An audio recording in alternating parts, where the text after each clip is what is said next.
Hi, I'm Dr. Bojack from Atlanta Chiropractic in Stoneham, Mass, your posture doctor. Today we're going to go over joint cavitation, okay, which is often reflected in my shoulder cracked, my neck cracked, my wrist cracked, okay. So first and foremost, how we express ourselves is how we process or think about that action, right? So joints do not crack, joints move, okay?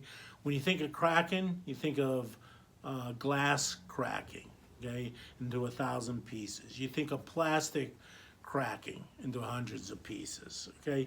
So again, joints do not break down, okay, when they move, okay? Joints were made for motion and mobility.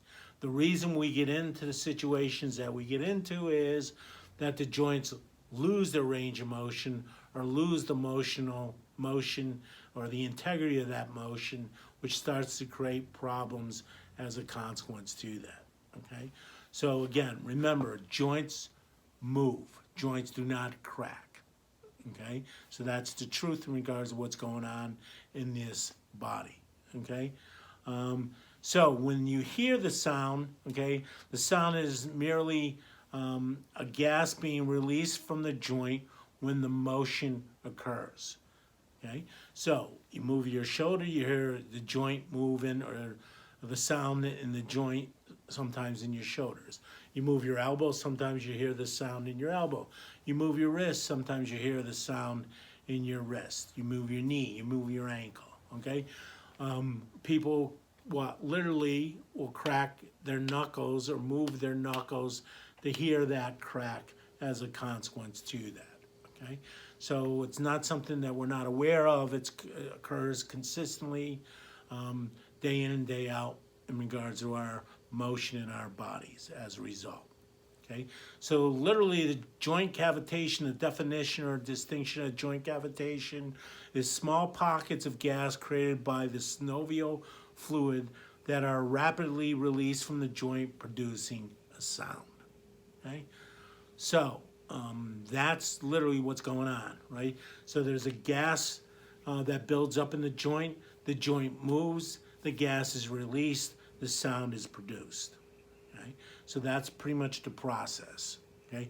Now, whether a joint moves into place or doesn't move into place, did we get a good adjustment or did we not get a good adjustment? And making a distinction by the sound is a poor premise, right? Because again, we just explained that there's got to be gas in a joint. So what if there's not gas in a joint?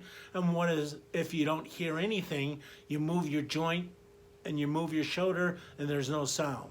Okay, that doesn't make the distinction that the shoulder didn't move. Okay, it just makes the distinction there's no gas in the joint in order for a sound to be produced, right? The same thing, you move your neck and you don't hear any sound. That doesn't say the motion or the mobility or range of motion in your neck didn't occur. It just says, again, there's no gas in the joint. Okay, so I want you to understand that. I want you to get that distinction. Our members that come in here, we explain that for the first 8 to 12 visits, we're going to micro tear the scar tissue in those joints. So as we start to break up that scar tissue, okay, that's another reason why you get an actual cavitation or joint sound also, because the actual scar tissue is micro tearing.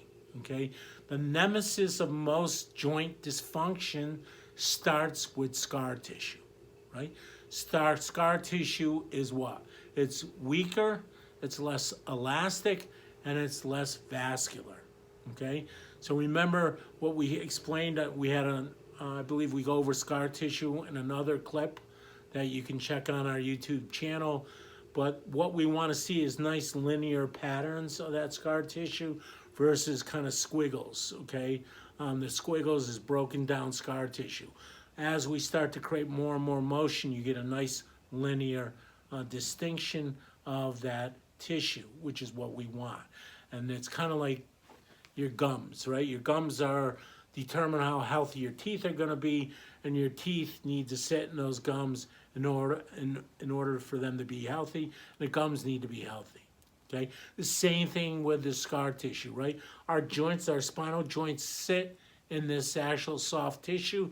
The soft tissue needs to be healthy to hold these joints where they need to stay and create the mechanics that need to be created in order for function to occur as a result.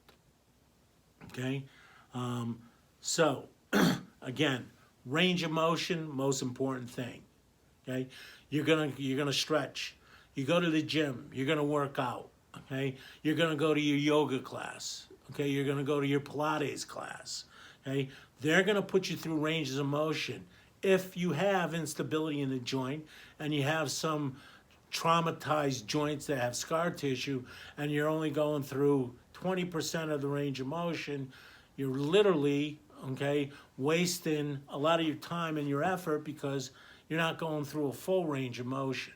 Okay, the same thing going to a physical therapist. They're going to put you through ranges of motion to build up that actual muscle or that tissue. But if you don't have the mechanics in there and the full range of motion, then you can't work that muscle like you need to work it because you're not taking it through the full range of motion to establish the fiber strength and the establish growth of that fiber as a consequence to that. Okay. So again, range of motions is so important. Mechanics of the joint are so important. Again, it's an inside-out game, and that's how we're going to keep you healthy. And once we establish the mechanics of the joint, we establish the neurological connection and expression of that neurology so that it can work the way it needs to, not only with the expression out, okay, which is the efferent, but the afferent coming in also, okay, that full circuit, okay? So again, right, the actual cavitation of the joint is not something abnormal, okay? It's not a cracking, it's a moving, and it's a part of the functional integrity of that joint getting healthy, okay? Again, we love to check your spine, we love to check your posture. You can call us at 781-GET-WELL, 781-438-9355. Thank you so much for your time. We look forward to speaking with you. Have a great night.